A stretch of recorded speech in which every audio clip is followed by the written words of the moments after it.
जज़ा। राहिम एमन को काफ़ी बार समझा चुका है, लेकिन एमन का मीटर अभी तक उसी चीज़ पर ही अटा है कि ये सब कुछ जो मेरे साथ हुआ है वो तुमने ही किया है।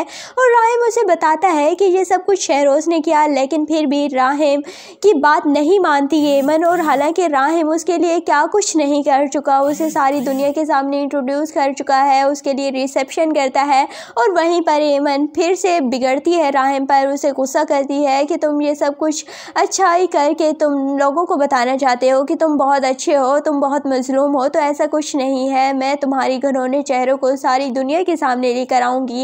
लेकिन राहिम कहता है कि तुम ये सब कुछ क्यों कर रही हो, तुम्हें मेरी माँ ने पैसे दिए हैं, तुम इस तरह से हर वक्त मुझ पर क्यों डोंट करती हो, हालांकि मैंने तुम्हारे लिए सारी दुनिया से लड़ा हूँ, मैं तुम्हारे लिए तुम्हारी हिफाजत, और मैंने अपना सब कुछ खो दिया सिर्फ तुम्हारे लिए, और फिर भी तुम मेरे ही पीछे पड़ गई हो और मेरी ही तुम्हें कदर नहीं। तो एमन कहेगी कि आप जैसे इंसान कभी भी अच्छा नहीं हो सकता और आप सिर्फ अपने चेहरे पर निकाब ओढ़कर अच्छाई का ड्रामा कर रहे हैं। लेकिन राहिम को बहुत ज़्यादा गुस्सा आ जाता है और एमन को भी, और दोनों अपनी सेज तोड़ देते हैं जो कि काफ़ी खूबसूरत बनाई गई थी, और बाद में दोनों ही लड़ भिड़ कर बैठ जाएंगे। दूसरी जानिब अब आफिया बेगम, मुझे ऐसे लगता है कि अच्छाई का ड्रामा करेंगी एमन के साथ, और फिर एक बार एमन को अपने शीशे में उतारने की कोशिश करेंगी।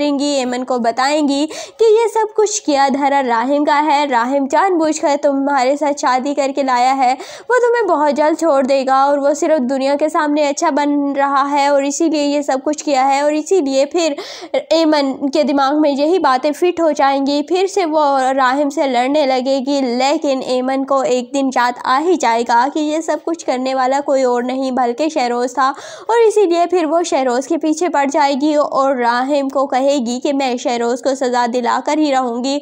और हो सकता है कि शहरोज़ को सज़ा हो भी जाए, लेकिन उसका बाप कभी भी अपने बेटे को सज़ा नहीं दिलवाने देगा। और इस तरह से ये बहुत ही एक जाल नुमा ड्रामा बनाया गया है, जिसमें एक दूसरे के पीछे वो दूसरा तीसरे के पीछे। लेकिन इस ड्रामे की अच्छी बात यह है कि इस ड्रामे में एक यूनिक स्टोरी थी जो कि हमने पहले कभी नहीं देखी, और ये पहली बार हमें इस तरह की स्टोरी भी देखने को मिली है, तो काफ़ी अच्छा लग रहा है। आपको ये ड्रामा इश्क के जुनून कैसा लगता है, कमेंट सेक्शन में अपनी कीमती राय का ज़रूर इजहार कीजिएगा। और अगर वीडियो अच्छी लगे तो वीडियो को लाइक और चैनल को सब्सक्राइब करना बिल्कुल भी मत भूलिएगा।